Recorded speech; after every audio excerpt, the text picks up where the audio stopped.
Émotionnel ou rationnel? En accord ou à l'opposé? Par ici, les brasseurs d'opinion et de vision. Les rencontres de l'heure. C'est la rencontre de l'heure avec Steve Fortin, chroniqueur. Salut Steve. Ouais, salut. Bon, j'aimerais ça commencer avec toi sur la modélisation qui a été faite. Là. Bon, c'est très récent, là, le remaniement qui a été fait par Justin Trudeau dans son gouvernement. Mais là, il y a déjà des analystes qui ont commencé à évaluer si ça faisait une différence ou pas, à prendre le pouls pour voir si ça fait bouger les intentions de vote, parce que tout le monde est bien excité de savoir s'il y aura une élection ou pas, puis comment ça va se produire. Ouais. Ben oui, écoute, puis déjà, j'entends parler, là, c'est toute dernière heure, hein, on l'a vu, Justin Trudeau, Sophie Grégoire, est-ce que ça va avoir une incidence sur l'image du premier ministre? Heureusement, moi, je pense pas que ça va affecter du tout, mais s'il y a une chose qu'on a, c'est que l'effet remaniement, là, pour le moment, il est très limité, et de toute façon, depuis le mois de mars, et je coupe la ligne au 13 mars parce qu'il y avait eu quelques sondages jusqu'à maintenant, on est rendu à 37 sondages différents. Une seule fois, et c'était au mois de mai, les libéraux étaient en avance et c'était dans la marge d'erreur. Sinon, depuis très longtemps maintenant, les conservateurs sont en avance. Ça va se poursuivre, semble-t-il. Et Brian Breguet de Too Close to Call, qui a souvent collaboré avec Québécois d'ailleurs, là, il a fait une modélisation en fonction des plus récents sondages qui sont sortis pour qu'on soit quand même, là, on ne peut pas reculer trop loin quand on fait ça. Hein? Si on veut que ce soit quand même statistiquement viable, il faut aller sur une courte période de temps. Donc, on est dans une période de 1 semaine. Puis, quand on regarde, là, dans le Canada, dans des endroits où Justin Trudeau se devait absolument de bien performer et même de surperformer, ben ça ne va pas très bien. Et selon Breguet, les chances que Justin Trudeau soit capable d'aspirer même à une minorité gouvernementale, on est autour de 10%. Ça va pas bien.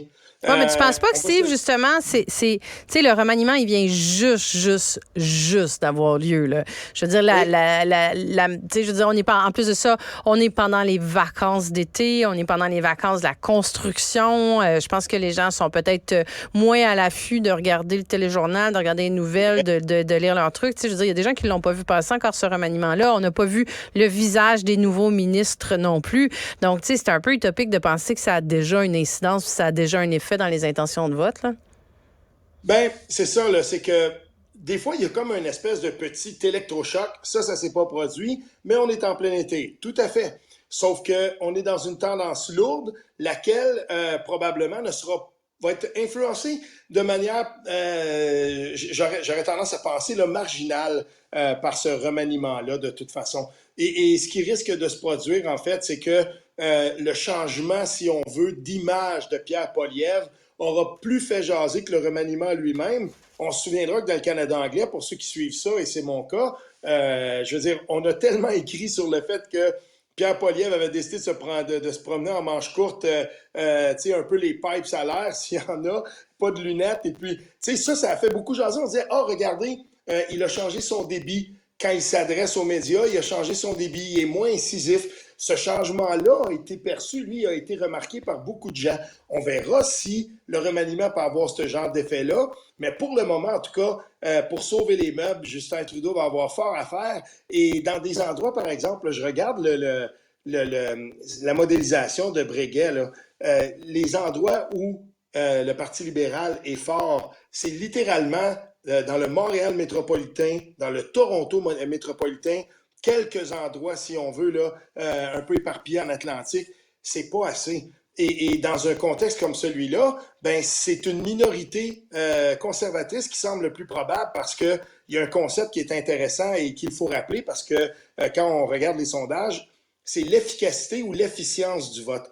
Et l'efficacité du vote libéral dans ces châteaux forts est meilleure et plus appréciable que celui des conservateurs, là où ça compte le plus. On sait que les conservateurs vont garder l'Alberta, mais dans des endroits comme dans la couronne, le 905, hein, le 905, comme on dit, là, l'efficience du vote libéral pourrait lui faire probablement sauver les meubles dans certains comtés. Mais on est loin de ça encore, sauf que déjà, quand on regarde cette carte-là, il y a fort à parier que Pierre Poilievre, lui, va tout faire pour mettre la pression et qui sait mettre la pression sur Jack Meeting puis lui dire à un moment donné, ben coudonc, t'as-tu fini de l'appuyer, bonhomme? On devrait aller en élection maintenant, tu sais. Sur, toujours sur la politique fédérale aussi, là, Oui. mais tu sais, bon, là, on voit qu'on en a parlé beaucoup, beaucoup, beaucoup là, de la question du chemin Roxham. Ça fait quand même couler énormément d'encre avant que ce soit finalement fermé. Certains disaient qu'il fallait le laisser ouvert, d'autres que ça changerait rien qu'il soit fermé. Mais là, force est de constater que finalement, la fermeture du chemin Roxham, ça n'a rien réglé, là. Ben, coup de chapeau au journaliste Romain Chué de Radio-Canada qui suit cette question-là. Et si on en parle aujourd'hui, c'est parce que, encore une fois, il a épluché les documents, il a fait la recension d'à peu près tout ce qu'on pouvait trouver sur les sites gouvernementaux. Puis ce dont on se rend compte, c'est que, finalement, si les nouveaux arrivants, les migrants, les demandeurs d'asile ne passent plus par le chemin Roxham, c'est tout simplement parce qu'ils ont pris la voie des airs et qu'ils arrivent par les aéroports, par exemple, du pays. Ceci étant dit, cette fois-ci, moi, ce qui vient me frapper le plus, c'est le désarroi toujours plus grand des acteurs du milieu communautaire dans ce dossier-là. Et là, cette fois-ci, quand on lit puis quand on écoute les bulletins, parce que c'est beaucoup, on en parle beaucoup là à Radio-Canada, c'est sûr, c'est leurs nouvelles, puis sur les bulletins de nouvelles et tout ça, on est allé voir des intervenants du milieu communautaire. Il y avait déjà un désarroi quand ça rentrait là, beaucoup au chemin Roxham. Puis ce qu'on nous dit, ben, c'est ça n'a pas du tout changé. Les volumes semblent être les mêmes, puis ils sont toujours de plus en plus débordés. Et à un moment donné, il faudra quand même le dire, là, trop, c'est trop. Puis il faut qu'on laisse à ces gens-là un jour la capacité de reprendre des forces puis d'offrir un accueil qui est un petit peu plus digne que ce qu'on fait en ce moment. Parce que c'est pas glorieux quand on dit aux gens, par exemple, ben, on vous donne 30 jours dans un accueil temporaire, voici votre premier chèque de bien-être social, puis ensuite, ben voilà, vous êtes, comme on dit en anglais, you're on your own.